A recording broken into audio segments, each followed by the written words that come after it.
Hey, what's up guys? Slick here from the WG on Xbox YouTube channel. If you're tuning in for the first time, thank you for coming to the channel, and I hope you're going to find this video useful. So I had this idea for a new video series where I'm going to look at each individual operator in Black Ops 4 and design a class that's customized to try and tailor fit the playstyle that operator leads itself to. And as of the time that I'm recording this voiceover, nobody's done it yet. So hopefully, fingers crossed, nobody's going to steal my idea that I've had for a few days now. So probably the hardest part about this is number one, trying to design a class, and then number two, making sure that you can logically fit it to the operator, and then three, you have to get a good gameplay with it, not only just showcasing the operator but showcasing the class as well. So as we go through these class setup videos, keep in mind that you can obviously use whatever weapons that you want to use. As far as this isn't a best class setup video guide as far as an individual class goes. This is all about trying to pair up a play style and how do you make the best class setup that comes around a play style that comes from one of the 10 operators in the game. So as we go through this series, we're going to start on the bottom. If you look at your operator screen, we're going to start with Torque. Tomorrow's video will be with Ruin, and the video after that will be Seraph. And hopefully we get through all these videos here in the next 10 days or so, barring any unforeseen mental blocks or writer's blocks as I'm trying to come up with some classes here.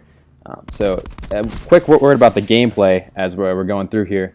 The gameplay, I try to get a little bit of domination, a little bit of hardpoint for all my gameplays.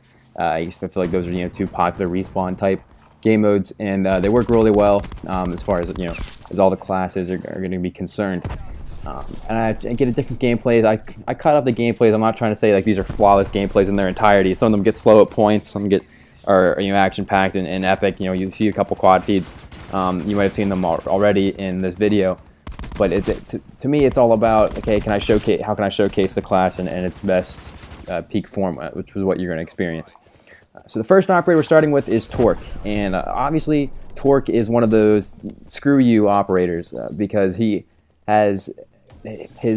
abilities aren't offensive by nature; they're defensive, but they still deal damage to you and can really cause some trouble for the enemy team. And especially in competitive play, there's only a lot of prosmen PO that he hasn't been banned yet in the COD World League, because Torque is just such a really son of a gun kind of player. Would use him. But being as this class setup is for everybody, you get to cater to the noobs too. So without further ado, let's get into this class setup. As you've probably seen so far, we're using an LMG, and that LMG is the Titan. And what I think is really unique about the Titan is its time to kill. I don't think there's a gun in the game that has as few of shots or as low a time to kill as just kind of empirical, experiential evidence here. It's 100% one of the noobiest weapons in the game, and if you run this class a few games in a row in the same lobby, you're going to start seeing people take out the Titan, which kind of sucks, but hey, as long as you're better than them, which hopefully you are, you'll be fine. So like I said, we're using the Titan, and obviously to combat an LMG, you want to try and treat the LMG, since it's so slow, you have to try and counter the slowness that comes by nature of using an LMG. So the attachments I rock, obviously I'm going to rock a sight for it. I'm not a fan of the iron sights, but if you're a fan of the iron sights, you may as well save yourself the pick 10 spot and get rid of that. But I'm using the reflex sight, and I'm also using stock, quick draw, and extended max 1. Now, stock and quick draw really play into that mobility thing that I was talking about. How can you make the LMG more of a mobile weapon and less of a crap, I can't really move around with this as freely as I want to. And so that stock and quick draw really help with that. And when we get to the perks, I'm using lightweight too, but I'll get to perks in a minute. And as far as using extended mags goes, you might think an LMG, you're not really going to need it. Well, 75 bullets is good for 7-8 kills or so, something like that. But really, the luxury of just not ever having to reload over the course of a lifetime is really nice. And granted, you're going to have to use 2 pick 10 slots on that third attachment. We haven't used the primary gunfighter wildcard, but I found it to be pretty much worth it because you don't have to reload hardly at all if you're trying to get your big kill streaks.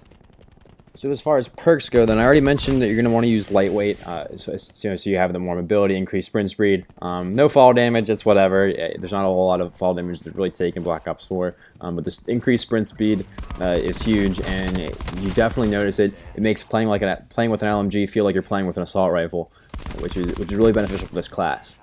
And then the other perks I'm running are Flak Jacket and Ghost. Flak Jacket hasn't proven to be as important of a perk in this COD as it has in others, just because people aren't using frags or Semtexes as much. You really only have battery to worry about as far as explosives go. But the one significant part where I'll say that Flak Jacket comes in handy is with Hellstorm missiles. For whatever reason, Flak Jacket seems to have a significant part in protecting yourself against Hellstorm missiles, and that's probably one of the more popular kill streaks in the game right now. So you may as well just slap Flak Jacket on. I can't think of anything else in that perk one slot that you're going to need. Definitely not Scavenger, because you have that extended mags in the first slot, and they're in the third attachment slot, excuse me.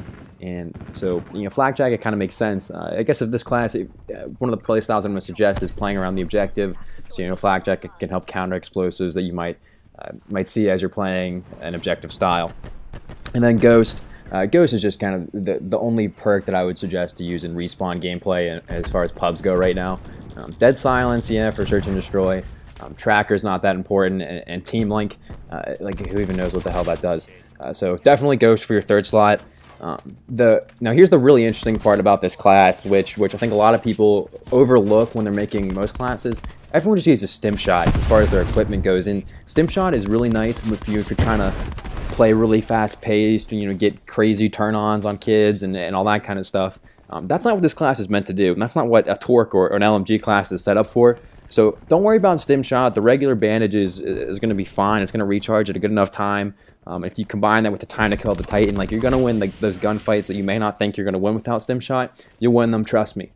The significant part of this class lies in the equipment charge, using that as your equipment piece, because it increases the time, it increases the rate. It doesn't increase the time to take. It increases the rate at which you're going to gain your special ability and your weapon, being the barbed wire and the deployable shield, and that's what makes this class and this operator so incredible. If you can roll out multiple deployable shields in the course of a lifetime and use barbed wire to lock down lanes, that's how you're successful playing as Torque and successful playing the objective. So that segues me right into the playstyle here. Throughout different clips of the gameplay that you're looking at, especially right now, you see me throwing down the barbed wire and the deployable shield on Morocco. What I'm trying to do is I'm trying to lock down lanes, trying to focus, okay, where can the enemy come from? So right there I know, all right, the enemy's going to come from either up top or come from behind there. Unfortunately, it came from my side. I ended up surviving it, whatever, teammate got me the help. But really, what this class can do greatly is lock down lanes, and it can force enemies to funnel into certain lanes. If you want to look back to the beginning of the video on slums, what I do is I can lock down that blue side, with the building with the glass. If you don't the pro callouts, you lock down blue side, and then you can just sit there and watch the whole way across half the map, and just watch enemies come flood through and try and cross the 50-yard line of the map. And most of the Black Ops 4 maps are condone themselves to that 3-lane gameplay, or if you can lock down one of the lanes and just watch a couple of them, it works wonders. And the best players in the game know where their enemies are going to be coming from before they're already there, and this really helps you elevate your game to the point where you can tell exactly where enemies are coming from, because you prevented them from traversing your area. The barbed wire and the deployable shield 100% need a nerf. Don't get me wrong; they're incredibly strong and they're impossible to counter. You can't grapple over barbed wire in most circumstances if you put it in a doorway or something like that.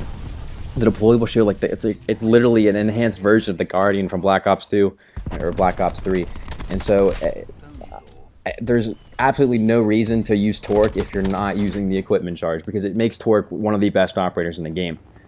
So that's going to wrap it up for as far as the strategy and the class setup goes for this video.